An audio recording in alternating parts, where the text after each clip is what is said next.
இன்னும் முதலமைச்சர் அவர்கள் சட்டமன்றத்தில் பெரிய நாடகமான அரவேங்க. அவருக்கு தெரியும் நாங்கள் காலையில் கடிதம் எழுதிட்டோன்னு தெரியும், காலையில் நாங்கள் மத்திய அமைச்சர்கிட்ட பேசிட்டோன்னு தெரியும். அன்னை முதலமைச்சர் அவர்கள் ஒரு பெரிய நாடகத்தை மத்தியானம் அரங்கேற்றிட்டாங்க. நான் ரிசைன் பண்ணிடுவேன், நான் இருக்க மாட்டேன். இன்றைக்கி தமிழக மக்களுக்கு தீங்கு விளைவிக்கக்கூடிய பிரச்சனைக்கெல்லாம் நான் ரிசைன் பண்ணுறேன்னா முதல்ல டாஸ்மாக் கடைக்காக முதலமைச்சர் ரிசைன் பண்ணு அன்போடு கேட்டேன். விசிகே கட்சியை நடத்துவது அண்ணன் திருமாவளவன் அவர்களா இல்லை அவருடைய துணை பொதுச் செயலரான்னு கேட்டேன். உடனே அண்ணனுக்கு திடீர்னு கோவம் அண்ணா, ஒரு கட்சியில் உங்களுக்கு தெரியும் திருமாவளவனுக்கு உண்மையான கண்ட்ரோல் இருக்கான்னு கேட்டிங்கன்னா கடந்த ஒரு 15 நாட்களாக அவர் கண்ட்ரோல் இல்லை. மதுரை மேலூர் பகுதியில் அரிட்டாப்பட்டி உள்ளிட்ட நம்ம பக்கத்து கிராமத்துல எல்லாம் நம்முடைய விவசாய பெருமக்கள் கிட்டத்தட்ட 1 மாத காலமாகவே ஒரு பெரிய போராட்டத்தை கையில் எடுத்திருக்கின்றார்கள். இதற்கு காரணம் யாருன்னு கேட்டிங்கன்னா நிச்சயமாக மத்திய அரசு கிடையாது.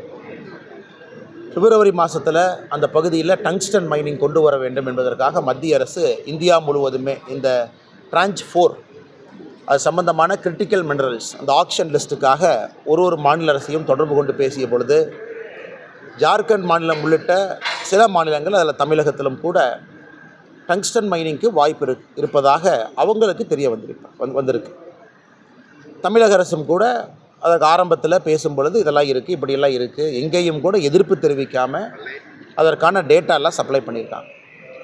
அதன் பிறகு மத்திய அரசு இந்த டங்ஸ்டன் மைனிங்க்கான ஒப்பந்தத்தை கோரி அதன் பிறகு ஹிந்துஸ்தான் ஜிங்க் அந்த நிறுவனம் இதில் பங்கேற்று அவர்களுக்கு அந்த ஒப்பந்தம் அவங்களுக்கு கிடைத்து அதன் பிறகு 10 மாத காலம் எந்த பிரச்சனையுமே இல்லாமல் அது பாட்டுக்கு போயிட்டுருக்குது. அதன் பிறகு கிராம மக்கள் எல்லாம் போராட்டத்தை அறிவித்த பிறகு தமிழக அரசு அப்படியே தன்னுடைய பேச்சை மாற்றி இதை எதிர்ப்பது போல் பெரிய ஒரு நாடகம் நடத்தி கொண்டிருக்கின்றார். நேற்று சட்டமன்றத்தில் கூட நம்முடைய முதலமைச்சர் அவர்கள் பல விஷயங்களை பேசியிருக்காங்க. அதில் மிக முக்கியமாக தமிழக மக்களுக்கு தீங்கு விளைவிக்கக்கூடிய எந்த ஒரு விஷயத்தையும் நான் எதிர்ப்பேன், அப்படி எந்த எனக்கு முதலமைச்சர் பதவி கூட தேவையில்லை, நான் தூக்கி எறிந்து விடுவேன்லாம் பேசியிருக்காங்க. நான் டிசம்பர் 1ஆம் தேதியே அந்த பகுதியில் இருக்கக்கூடிய விவசாய பெருமக்களுக்கு உறுதி அளித்தோம். இங்கே பாருங்கள், நம்முடைய பிரச்சனை நாம் ஏற்படுத்திய பிரச்சனை இல்லை, இருந்தும் உங்களுடைய மனது புண்படும்படி மத்திய அரசு எப்பொழுதும் கூட நடந்து கொள்ளாது. அதனால் உங்களுடைய கருத்தை எல்லாம் ஏற்றுக்கொண்டு பாரதிய ஜனதா கட்சியினுடைய நம்முடைய மாவட்ட தலைவர்கள் அந்த பகுதியினுடைய எல்லா தலைவர்களும் கூட ஒருமித்த கருத்தோடு நமக்கு சொல்லியிருந்தார்கள் கடந்த 2-3 நாட்களாகவே. ஆனால் இங்கே டங்ஸ்டன் மைனிங் வேண்டாம், காரணம் அழகர்மலை பக்கத்தில் இருக்குது, மெகாலித்திக் பரியல் சைட் கிட்டத்தட்ட 2000 காலம் பாரம்பரியமிக்க, அண்ணா அதை பற்றி நிறையா பேசுவாங்க, பாரம்பரியமிக்க தலங்கள் அங்கே இருக்குது. முக்கிய நம்முடைய பண்டைய தமிழர்களுடைய பாரம்பரியம் சார்ந்த சுவடுகள் எல்லாம் அந்த பகுதியில் இருக்கின்றன. அதன் பிறகு நேற்று நம்முடைய மத்திய அரசுக்கு கடிதம் எழுதியிருந்தோம். தமிழக பாரதிய ஜனதா கட்சி சார்பாக விவசாயிகளுடைய கோரிக்கை ஏற்று மத்திய அரசு அங்கே இருக்கக்கூடிய டங்ஸ்டன் மைனிங்கை நிறுத்தி வைக்க வேண்டும், அதை கேன்சல் பண்ணணும். அதன் பிறகு தொலைபேசியில் சம்மந்தப்பட்ட துறையினுடைய அமைச்சர், மைனிங்கினுடைய அமைச்சராக இருக்கக்கூடிய கிஷன் ரெட்டி அவங்ககிட்டையும் தொலைபேசியில் பேசும் பொழுது அவர்கிட்ட விலக்கி சொன்னோம், இதெல்லாம் அந்த மாதிரி பிரச்சனைலாம் இருக்குது, இது மாநில அரசு ஒரு வாரம் உங்களை மிஸ்கைட் பண்ணிட்டாங்க. 12ஆம் தேதி அதிகாலையில் வர சொல்லியிருக்கிறாங்க டெல்லிக்கு. நம்முடைய மத்திய இணையமைச்சர் அண்ணன் முருகன் அவர்களும் நானும் நம்முடைய கிஷன் ரெட்டிஜி அவங்கள பார்க்க இருக்கிறோம். ஒரு நல்ல முடிவோடு தமிழகத்திற்கு திரும்பி வருவோம் 12ஆம் தேதி. அதனால் நிச்சயமாக விவசாயிகளுடைய குரலுக்கு மத்திய அரசு எப்பொழுதும் செவிசாய்த்திருக்கிறது, இந்த முறையும் செவிசாய்க்கும்.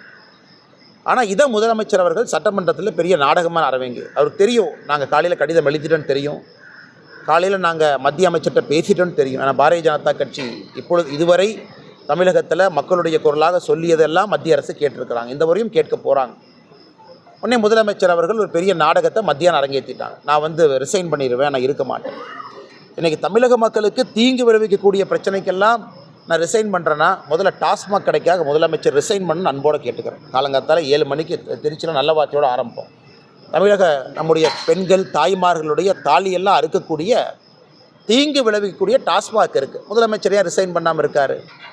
இன்றைக்கி அரசியலுக்காக டங்ஸ்டனுக்காக ரிசைன் பண்ணுறேன்னு சொல்லக்கூடிய முதலமைச்சர் அவருடைய சொந்த கட்சிக்காரர்கள் நடத்தக்கூடிய சாராய ஆலைகள் ஒரு பக்கம், அவருடைய சொந்த அரசு அவர் பொறுப்பு வகிக்கக்கூடிய தலைமை தாங்கக்கூடிய அரசு நடத்தக்கூடிய டாஸ்மார்க் ஒரு பக்கம்.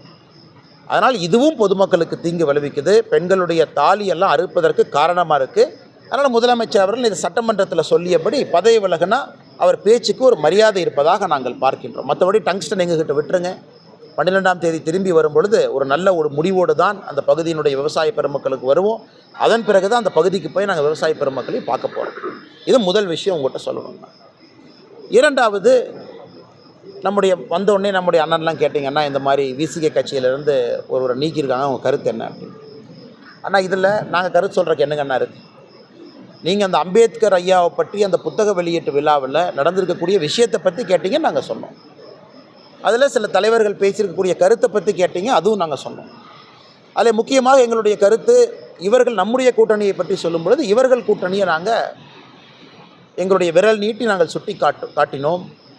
முதலமைச்சரை நேரடியாக குறை சொல்லக்கூடிய ஒரு கூட்டணி கட்சியினுடைய முக்கியமான தலைவர் மேடையில் பேசுகிறாங்க, அதை கூட நீக்க முடியவில்லையே அப்படின்னு சொன்னதுக்கப்புறம் வேக வேகமாக ஏதோ பண்ணி நீக்கியிருக்கிறாங்க.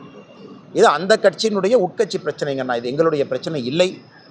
இருந்தும் கூட இன்றைக்கி தமிழகத்தில் திமுக தலைமையிலான கூட்டணி எப்படி இருக்கிறது என்பதற்கு அம்பேத்கர் ஐயாவுடைய நினைவு நாளில் நடைபெற்ற சென்னையில் இந்த புத்தக வெளியீட்டு விழா ஒரு சாட்சி. அதன் பிறகு டேமேஜ் கண்ட்ரோல் மோடு, அண்ணன் திருமாவளவன் அவர்கள் போய் மாண்புமிகு முதலமைச்சரை சந்திக்கிறாங்க. அதெல்லாம் டேமேஜ் கண்ட்ரோல் மோடு நடக்குது. தமிழக மக்கள் பார்த்து கொண்டிருக்கின்றார்கள். அரசியல் வியாபாரம் அம்பேத்கர் ஐயாவை வைத்து யார் நடத்தினார்கள் என்கின்ற உண்மை வெட்ட வெளிச்சமாக தமிழக மக்களுக்கு தெரிந்துவிட்டது. அதை பாரதிய ஜனதா கட்சி பேசி கொண்டிருக்கின்றோம், சுட்டி காட்டி கொண்டிருக்கின்றோம். இது எதுக்குன்னா, திருமாவளவனுக்கு திடீர்னு கோவம் வந்துருச்சு. முந்தா நேற்று நான் திருமாவளவனை பற்றி கேட்டேன்,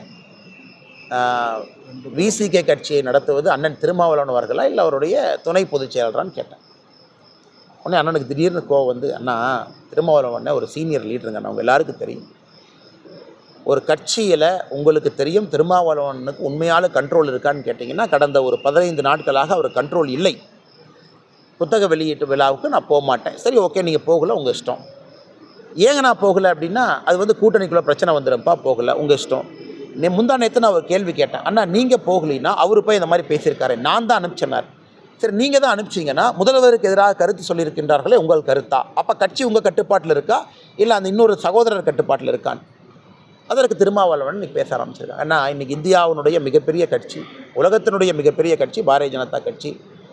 அதனால் இன்றைக்கி திருமாவளவன் அவர்கள் பாரதிய ஜனதா கட்சியும் விசிகேவும் கம்பேர் பண்ணுற அளவுக்கு பாரதிய ஜனதா கட்சி கீழே போகலிங்கன்னா, இந்தியாவை ஆளக்கூடிய ஒரு கட்சி, 18 கோடி உறுப்பினர்கள் இருக்கக்கூடிய கட்சி. அதனால் திருமாவளவன் அவர்களுக்கு நான் நியாயமாக வைத்த கேள்வி, உங்கள் கட்சியை சார்ந்த ஒரு மூத்த தலைவர் முதல்வரை கிரிட்டிசைஸ் பண்ணுறாங்க, நீங்கள் கூட்டணியில் இருக்கிறீங்க, கட்சி உங்கள் கண்ட்ரோல் இருக்கான்னு. இது தமிழக மக்கள் எல்லோருக்கும் தெரியும். அதனால் விதண்டாவாதமாக திருமாவளவன் பேசுகிறாங்க, அதுக்கு என்ன பதில் சொல்கிறதுங்க?